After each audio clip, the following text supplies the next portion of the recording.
오늘은 교회 절기로 종려주일입니다. 오늘을 종려주일로 부르는 것은 예수님께서 나귀 새끼를 타고 이제 평화의 왕으로 예루살렘에 입성하실 때 사람들이 종려나무 가지를 들고 나와서 흔들기도 하고 또 길에 펴고 예수님을 맞이했기 때문입니다. 이 이야기는 모든 복음서에 기록되어 있지만 저는 오늘 아침 우리가 함께 공독한 마태복음을 중심으로 해서 예수는 그리스도라는 제목으로 오늘 우리에게 주시는 메시지를 전하고 은혜를 나누고자 합니다. 첫 번째 우리 들어야 될 메시지는요, 예수님은 하나님 나라의 왕이십니다. 따라해봅시다. 예수님은 하나님 나라의 왕이다. 하나님 나라의 왕이다. 오늘 아침 우리가 봉독한 마태복음 21장 9절 말씀입니다.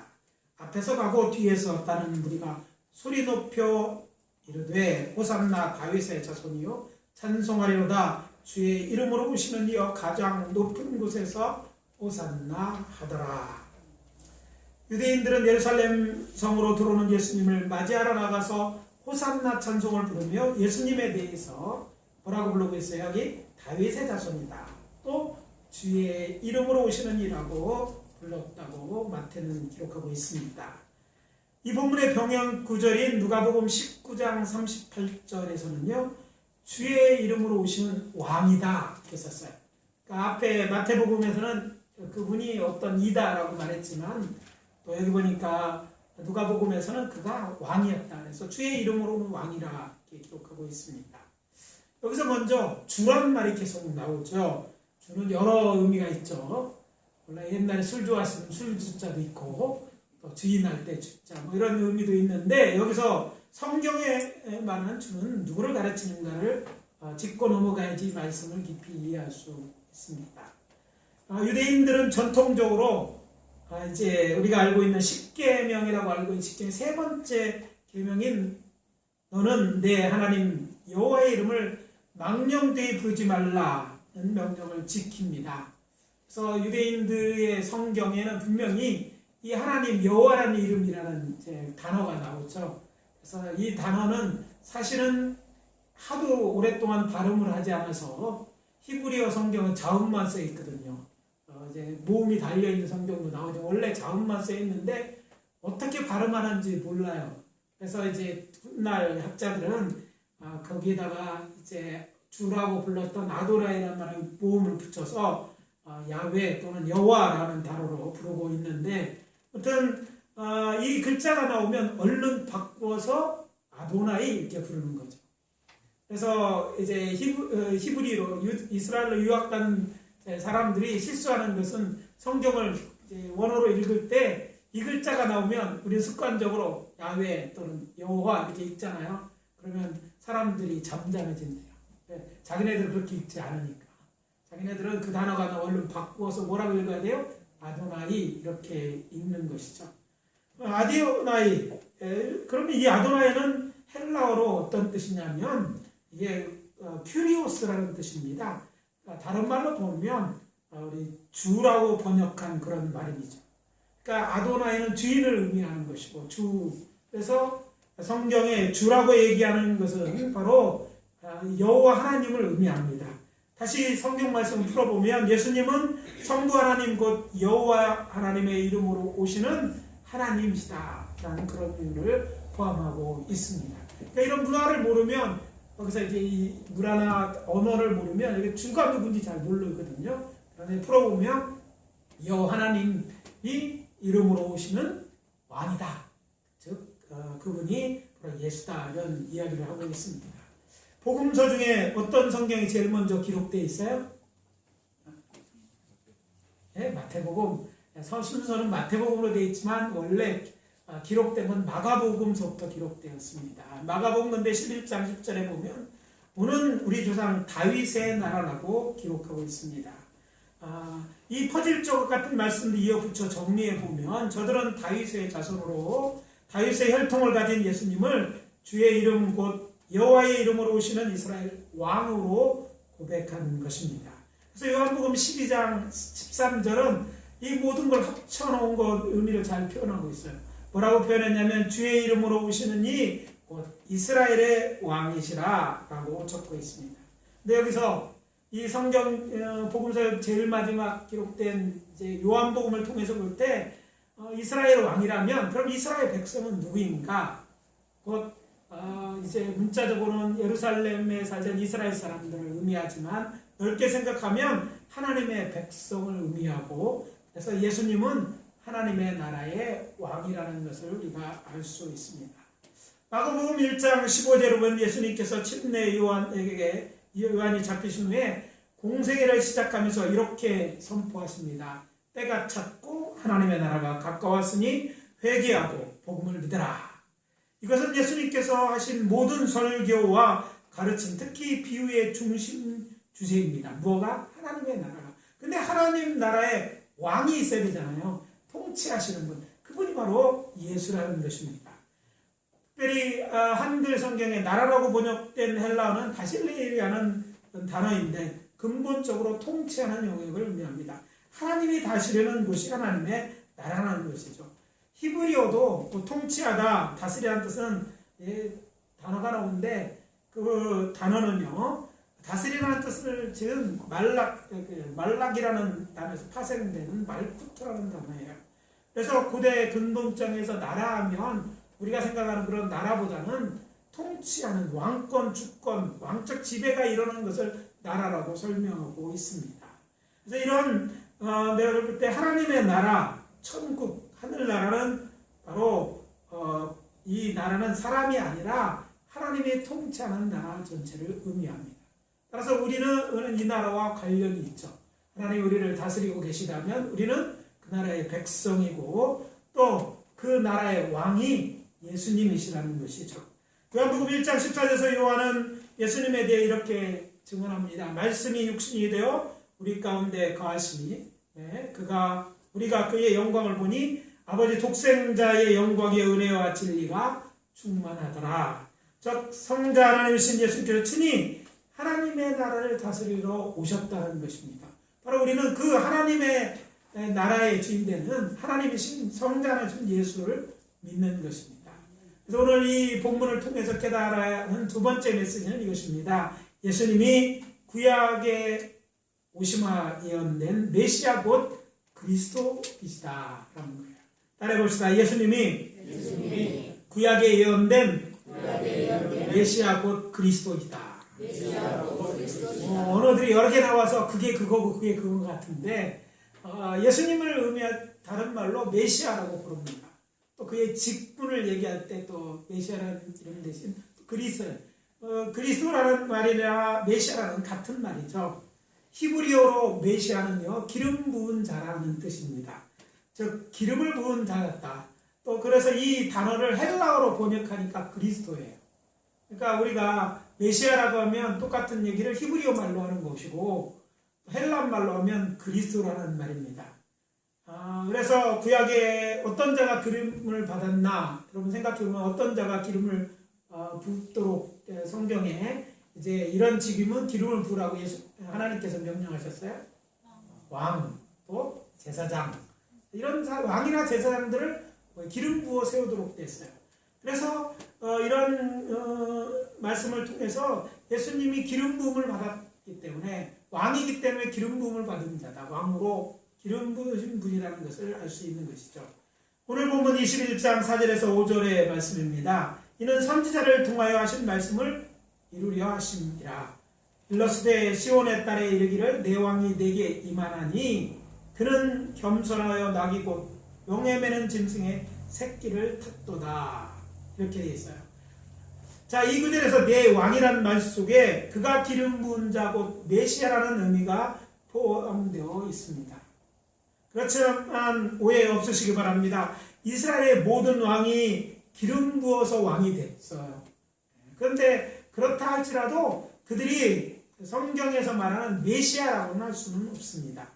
메시아라고 불리려면 성경의 메시아라고 불리기 위해서는 선지자 이사야가 예언한 것처럼 또 그 이후에 오시리라 장차 오시리라는 데는 선지자의 이렇게 예언된 그 사람에 대해서 메시아라고 한정시켜서 불렀기 때문입니다. 이스라엘의 왕배인 유다 왕조도 여러 이제 왕들이 있잖아요. 그들을 다 메시아로 하고, 오직 그런 왕의 시대 끝나고 이사야 이후는 뭐냐, 이스라엘이 멸망당한 후에 이제 다윗 가문에서 한 왕이 나타나는데 그 왕을 메시아라고 부를 것이라는 얘기죠. 그때까지 오지는 않았지만 올 왕에 대해서 메시아라고 예언하는 것입니다. 자, 마태는 바로 그 예수를 메시아라고 했어요. 그래서 마태는 예수가 그리스도라고 말했기 때문에 예수가 구약에 예언된 바로 그 사람이다 라고 말하는 것과 같습니다. 구약에 예언된 메시아가 주의 이름으로 오시는 그분이 이스라엘 왕이라고 표현한 말인 것이죠. 몇 년 전 저는 종려 주일 말씀을 들으면서 본문에 등장하는 나귀 새끼에 대해서 집중적으로 설교한 적이 있습니다. 그러면 제가 짐승이나 뭐 꽃 이런 거에 비유해 설교 잘 하는데 아마 기억하실 거예요. 전 16년 동안 나귀 새끼 얘기를 많이 했어요. 근데 왜 나귀 새끼 얘기를 했는가? 바로 누가복음에 이 나귀 새끼 얘기를 굉장히 많이 했거든요. 똑같은 병행 구절을 살펴보면 누가복음에 보면 전체 예수님이 종려 주일날 들어가는 기록을 기록하면서 전부 13절인데 그 중에 8절이 나귀 새끼와 관련된 얘기를 하는 거예요. 왜 이렇게 나귀가 중요하냐? 바로 나귀 새끼가 주는 의미가 중요하기 때문입니다. 바로 나귀 새끼를 타고 오는 자가 누구예요? 바로 나귀에서 되는 것이 구약에 예언된 메시아인 증거이기 때문인 것이죠. 그래서 메시아가, 예수가 메시아인 것을 드러내기 위해서 나귀 새끼의 길을 계속하고 있었던 것입니다. 바로 예수님이 누군지 밝히기 위해서 그런 얘기를 하는 거예요. 구약 성경에 대한 메시아, 구원자로서 겸손하게 나귀 새끼를 타고 시온 곧 예루살렘에 입성할 것이라고 계시되어 있습니다. 이스라엘 자손이 바벨론에서 포로로 귀환한 후에 사역했던 활동했던 이제 선지자가 있어요. 주전 6세기에 예언자가 있는데 그 사람은 스가랴라는 예언자. 이 스가랴 선지자는 예언합니다. 시온에 따라 크게 기뻐할지어다, 예루살렘에 따라 즐거이 부를지어다. 보라, 내 왕이 내게 임하시나니 그는 공의로우시며 구원을 베푸시며 겸손하여서 나귀를 타시나니 나귀의 작은 것 곧 새끼 나귀니라. 스가랴서 9장 9절에 넣습니다. 그는 공의롭고 구원을 베푸시며 겸손하여 나귀 새끼를 타고 타신다. 바로 그분이 메시아다 라고 얘기를 하고 있는데 예수님이 그러신 거죠.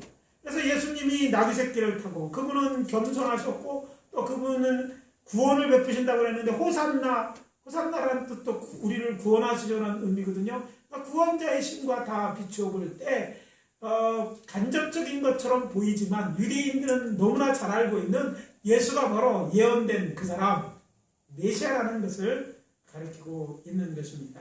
그리고 그 예언은 주전 8세기에 활동했던 이사야 선지자의 구원자는 예언과 맥락을 같이 하는 것을 알 수 있습니다.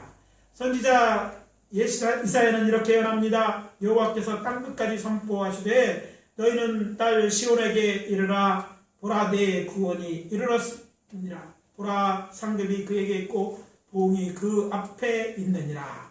이사야서 62장 11절입니다.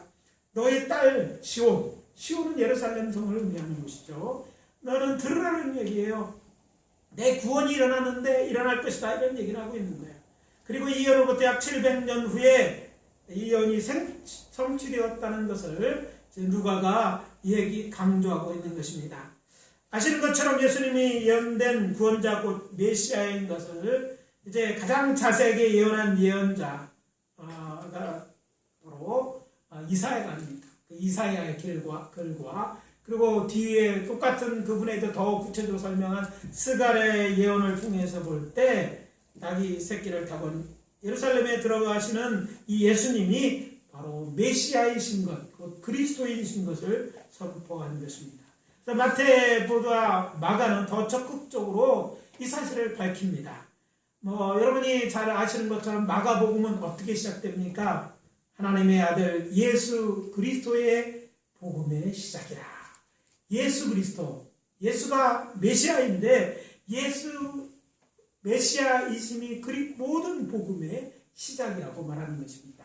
예수가 그리스도, 곧 메시아라는 것을 믿는 것이 우리 신앙인들. 유대인들도 메시아닉 주라고 부르는 사람들이 있어요. 예수를 메시아로 믿는 사람들. 우리처럼 예수를 구주로 믿는 사람들이 그들입니다. 그래서 우리는 예수를 그리스도로 믿는 거예요. 메시아로 믿는 것입니다. 마지막으로 이제 그리고 또 사도 바울은 로마서 서문에서 이렇게 말합니다. 이 복음은 하나님이 선지자를 통하여 그의 아들에 관하여 성경에 미리 약속하신 것이라. 그의 아들에 관하여 말하면 육신으로는 다윗의 혈통으로에서 나셨고 성결의 영으로는 죽은 자 가운데 부활하사 능력으로 하나님의 아들로 선포되셨으니 곧 우리 주 예수 그리스도시니라. 그로 말미암아 우리가 은혜와 사도의 직분을 받아 그의 이름을 위하여 모든 이방인 중에 믿어 순종하게 하나니 너희도 그들 중에서 예수 그리스도의 것으로 부르심을 받은 자니라. 로마서 1장 2절과 6절의 말씀입니다. 예수님이 우리의 구원자라 구약에 오시마 예언된 메시아 곧 그리스도임을 믿으시기 바랍니다. 아멘. 그렇다면 이것을 믿는다면 여러분은 틀림없이 하나님의 나라의 백성이죠. 그래서 하나님의 나라의 왕이 누구면 예수 그리스도이시기 때문입니다. 이 사실을 믿고 우리 주 예수님의 말씀에 순종하시는 저와 여러분 되어주시기를 예수 그리스도의 이름으로 축원합니다. 아멘. 마지막으로 종려나무까지는 예수님이 메시아심을 나타내는 중요한 증거입니다. 오늘 종려절에 종려나무까지 얘기를 하고 있죠. 오늘 본문의 마지막 구절이 어떤 구절입니까? 11절이죠. 갈릴리 나사렛에서 나온 선지자 예수라 하니라. 이렇게 되어 있어요. 예수님이 예루살렘에서 이렇게 막 종려나무를 떠드는 가운데 입성을 하셨어요. 이 일들이 예루살렘 성 안에 다 퍼지게 됐어요. 사람들이 모여서 왜 이런 소동이 났느냐 이랬을 때 사람들이 그러면 저 사람이 누구냐? 그때 성 안에 있는 사람들이 특히 무리가 한 말입니다. 예수를 뭐라고 해요? 갈릴리 나사렛에서 나온 선지자 예수다. 그들은요 예수가 선지자라고 말하고 있는 것입니다. 그런데 이 말이 완전히 틀린 말이라고 할 수 있지만 본문에서 볼 때 그것은 오답입니다. 잘못한 거예요. 그들은 똑같은 것을 보고 예수님을 저는 선지자라고 생각을 했어요. 다른 곳에서 예수님을 선지자라고 불렀던 내용은 우리가 알고 있는데 그들은 선지자 중 한 명으로만 이해했어요. 그러나 정말 예수님의 제자들은 왜 이런 행동을 해서 예수님이 바로 그리스도라는 것을 알리기 위해 이런 행동을 했음에도 불구하고 성 안에 있는 무리들은 그것을 몰라본 것입니다.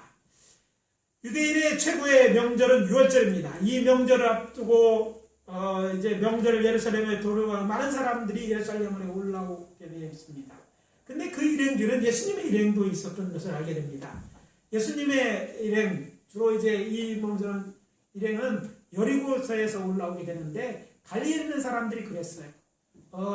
여러분이 잘 아는 사마리아인들이 있는 데를 통과하지 않기 위해 이 사람들은요 요단 계곡을 쫓아서 따라 내려와서 여리고에서 하루 자고 여리고에서부터 이제 예루살렘으로 올라가는데 바로 저들이 예루살렘 성에 올라가서 유월절 명절을 보러 올라가고 이제 머문 예루살렘에 가기 위해 머문 이 성읍의 별명이 여리고의 별명이 종려나무 성읍입니다.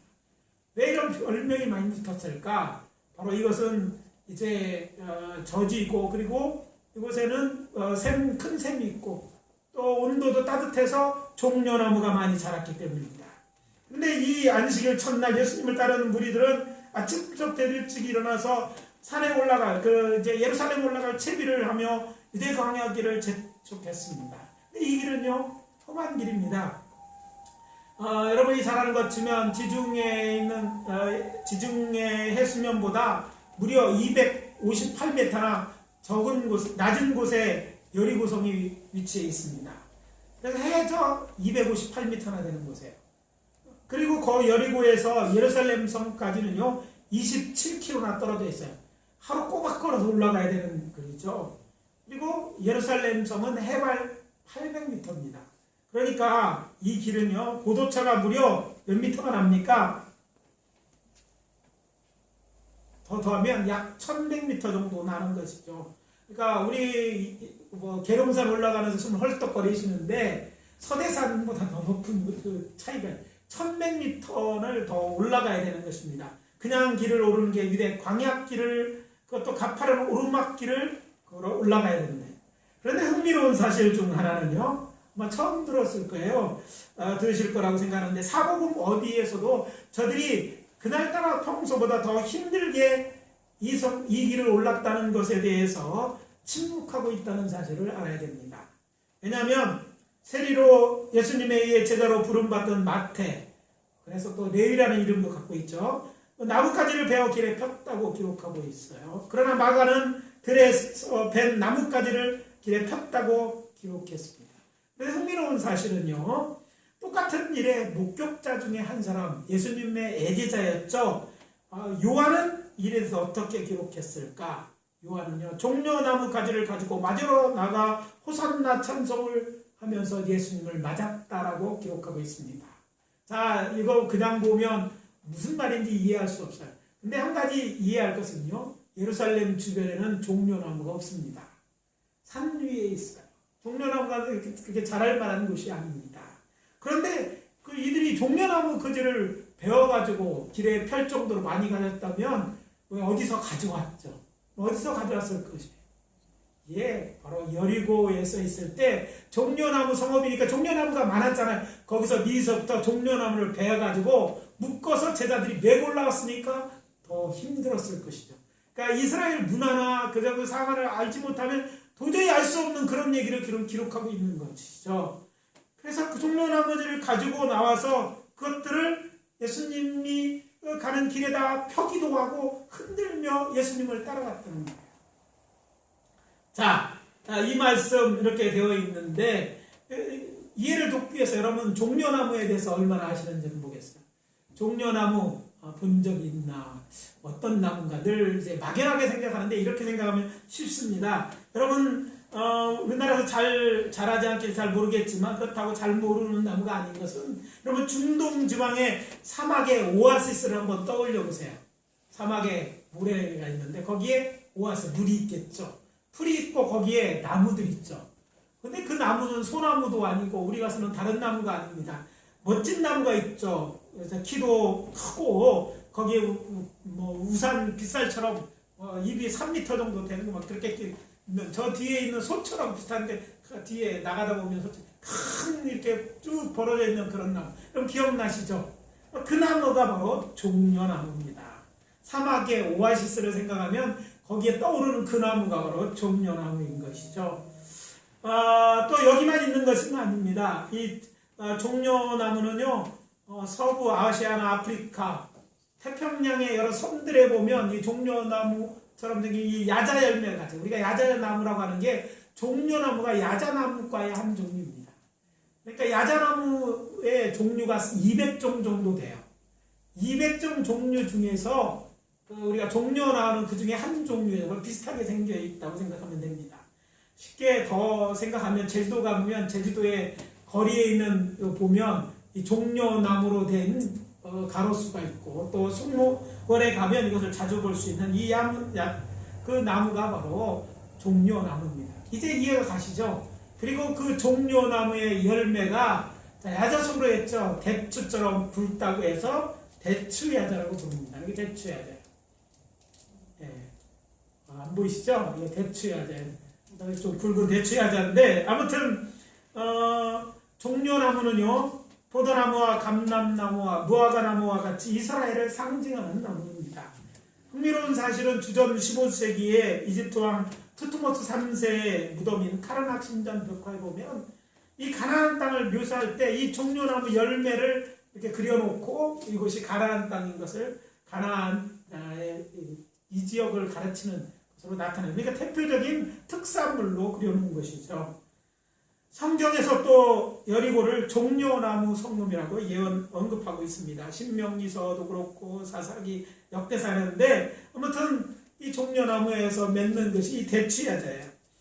대형마트에 가면 여러분이 이제 말린 대추를 손쉽게 살 수 있습니다. 대부분 중동산이죠. 그리고 이제 여러분들 맛보 알 것입니다. 근데 오늘은 무슨 날입니까? 종려주의죠. 그래서 여러분들에게 특식으로 이 이스라엘, 그것도 팔레스타인에서 나는 종려의 열매인 대추야자를 나가시는 길에 받아가실 수 있도록 하겠습니다. 뭐 특별히 오시기를 잘했죠. 예. 예, 팔레스타인 자치구역도 다 중앙산지의 대부분이기 때문에 종려나무는 팔레스타인 자치구 여리고에서 생산되는 것이 대부분. 지금도 팔레스타인 중에서 여리고 지역에서만 이것이 생각되는데, 그러니까 예수님의 제자들이 가지를 베어놨던 그 나무에 한 오래된 후손, 자손내 맺은 열매라고 생각하시면 돼요. 이게 4개씩 들어갈 것 같은데, 이렇게 여러분의 빵과 함께 이렇게 나눠드릴 것입니다. 베들레헴 산에 이번에 성지순례 가서 가져와가지고 베들레헴에 있는 보아사들이라는 곳에 있는 분이 교인들 같이 하고 먹으라고 이거 보낸 것인데 이걸 나눠줄 기회가 없어서 밥을 못 먹으니까. 그래서 오늘 종려나무에 대해 성경 이때를 맞춰서 제가 준비했다가 봉투에 다 일일이 포장해서 빵과 함께 넣어드립니다. 이게 열매 맺히는 게 이게 종려나무구나 이해하게 되죠. 자, 다시 종려나무 가지로 돌아가서 제자들이 종려를 흔들면서 무슨 찬송을 불렀어요? 호산나를 찬송을 불렀어요. 근데 왜 이들은 꼭 이렇게 하면서 예루살렘을 따라갔을까? 예수님을 따라서 갔을까요? 사실 종려나무 가지를 들고 예루살렘에 들어가는 것은 초막절에나 있을 법한 이야기입니다. 유대인들은 초막절에 레위기 23장 40절의 말씀을 따라서 아르바미님이라는 불리는 4가지 식물을 들고 예루살렘 성에 올라가서 예배를 드렸습니다. 버드나무 가지, 그 다음에 무성한 가지 하다스, 그 다음에 종려나무 가지, 그리고 아름다운 여매 에트로그를 가지고 올라갔어요. 우리가 재작년에 우리가 초막절 행사할 때 그것을 이제 우리가 만들어서 해봤잖아요.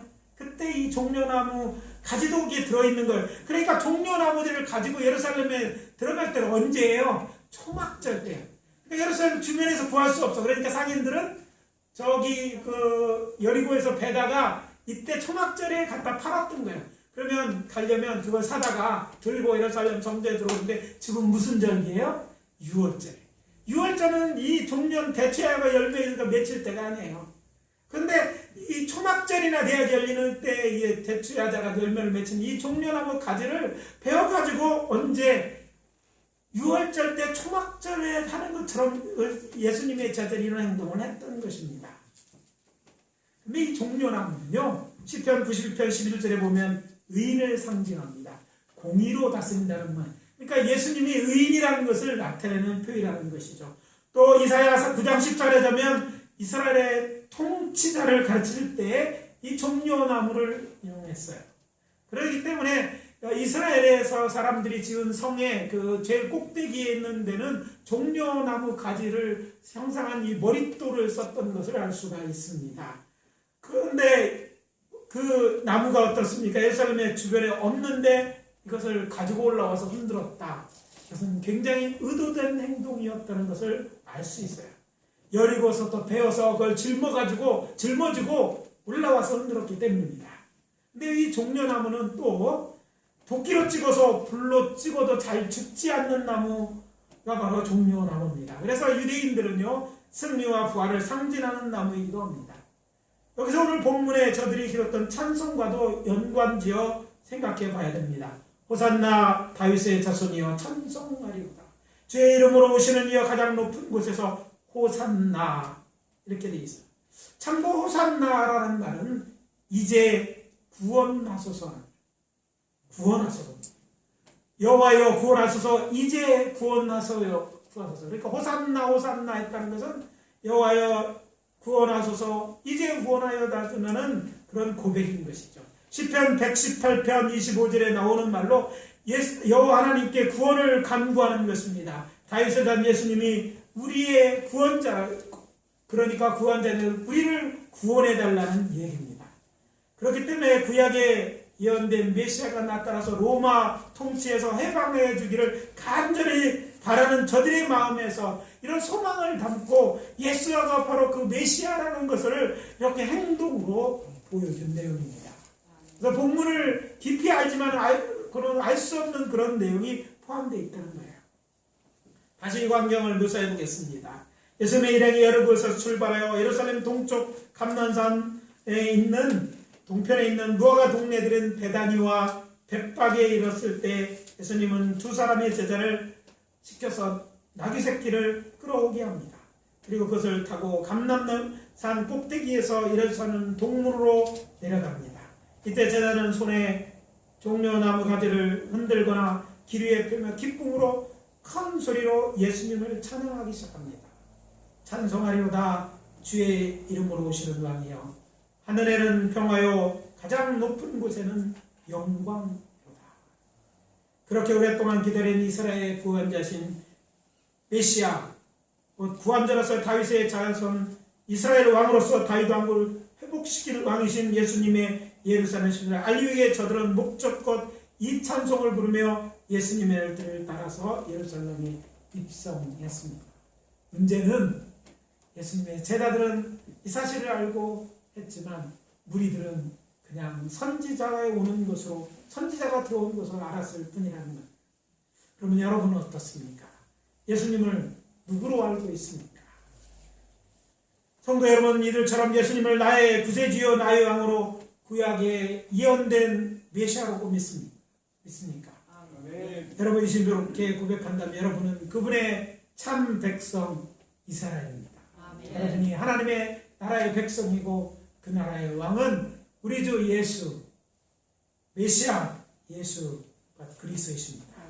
이제 오늘 말씀 마무리합니다.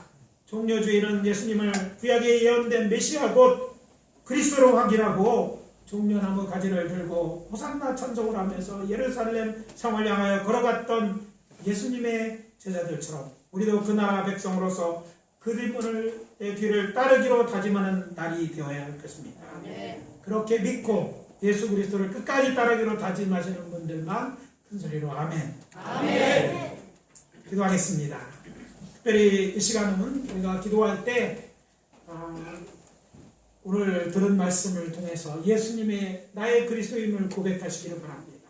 아울러 이 코로나 사태가 어려운 이때에 정말 우리의 구원자된 예수님께서 은혜를 베풀어 빨리 이 사태가 종결되고 또 아직도 예수를 믿는 자들이 하나님의 백성이 되고 예수를 나의 주 나의 구원자로 모시는 일이 있어지기를 위하여 기도하시기를 바랍니다. 잠깐 동안 1분 동안 통성 기도하고 제가 마무리하도록 하겠습니다. 아버지 하나님 주의 은혜와 사랑을 감사합니다. 하나님께서 오늘 우리 종교들을 지키게 하심을 감사합니다. 우리가 아버지 하나님이여 이 주일을 주의 전에 나가서 지킬 수 있는 이 은혜를 허락하신 것 감사합니다. 많은 이들이 함께하지 못했지만 하나님의 시간을 기억합니다. 주님 예수님이 이 땅에 오시니 정말 우리 구원자시고 오시니 아버지 하나님 얼마나 기뻐하지 않으십니까? 이 땅에 다시 오시옵소서. 저희 땅에 아버지와 주의 구원이 필요합니다. 아버지 하나님 코로나에 대하여 죽어자는 영혼들 아버지 예수 없이 죽어자는 불쌍히 여기시오. 저들의 구원자는 예수님에서 복음을 전하는 데 되게 하시오. 아버지 하나님 이 복음이 더 많은 사람들에게 전해질 수 있도록 도와주시옵소서. 그리고 무엇보다 먼저 우리가 예수를 나의 주 나의 하나님으로 나의 구세주로 믿는 역사가 있기를 원합니다. 이 복음의 시작되는 예수가 그리스도라는 이 고백이 우리 가운데 있게 하여 주시옵소서. 우리 성도님들 이 사실 때문에 죄전을 하고 이 사실을 찬양하고 사람들이 어때하는지 우리가 예배하고 예배합니다. 예배를 받으시고 아버지 하나님의 이 구원의 놀라운 복음의 역사가 아버지 하나님의 많은 사람들에게 전해지고 알려져서 구원이 일어나되 아버지 하나님 영원만 구원하시는 것이 아니라 이 문제 아버지 하나님 이 질병의 문제 이 전염병의 문제 이 코로나로 아버지 하나님 이제 끝내갈 수 있게 될 수 있도록 은혜 베풀어 주시옵소서. 이 나라의 민족 이 세계의 많은 영혼들을 불쌍히 주시옵소서. 아버지 하나님 주의 은혜와 사랑을 감사합니다. 예수가 그리스도임을 오늘 종료주의를 통해서 다시 한번 확인하게 하시니 감사합니다. 아버지 하나님이여 복음이여 예수가 그리스도 곧 메시아인데 예언된 메시아요 우리 구원자이심을 믿습니다. 이 믿음에 흔들리지 않고 이 구원의 놀라운 복음을 믿음으로 우리가 하나님의 나라의 백성이 되었고 아버지 하나님 이제 영생으로 될 소망을 가진 줄 믿습니다. 이 구원의 소망에서 흔들리지 않는 저희들 되게 도와 주시옵소서. 또 아버지 하나님 받은 바 이 구원의 놀라운 은혜를 아버지 하나님 아직도 믿지 않는 자들에게 전하는 저희들 되게 도와 주시옵소서. 우리 가족 중에 우리 친구들 중에 우리 중에 예수 믿고 구원 얻는 자들이 많아지게 도와주시고 이 복음을 전하는데 부끄러워하지 않고 담대하게 전하는 저희들 되게 도와주시옵소서. 예수님을 따라 예루살렘에 올라갔던 저들처럼 우리 이 구원의 주 예수를 따라서 인생의 길을 가는데 좌라나 우리를 치우치지 않고 아버지 하나님 주님 오시는 날까지 주만 바라보고 주의 말씀에 순종하며 나아갈 수 있도록 도와주시옵소서. 그래서 다 하늘나라에 이르고 영원한 나라에 참여하는 저희들 되게 도와주시옵소서. 우리를 하늘나라로 영원한 하나님의 나라 백성을 초청하시고 구원 얻게 하시는 하나님의 은혜를 감사하며 예수 그리스도 이름으로 기도합니다. 아멘.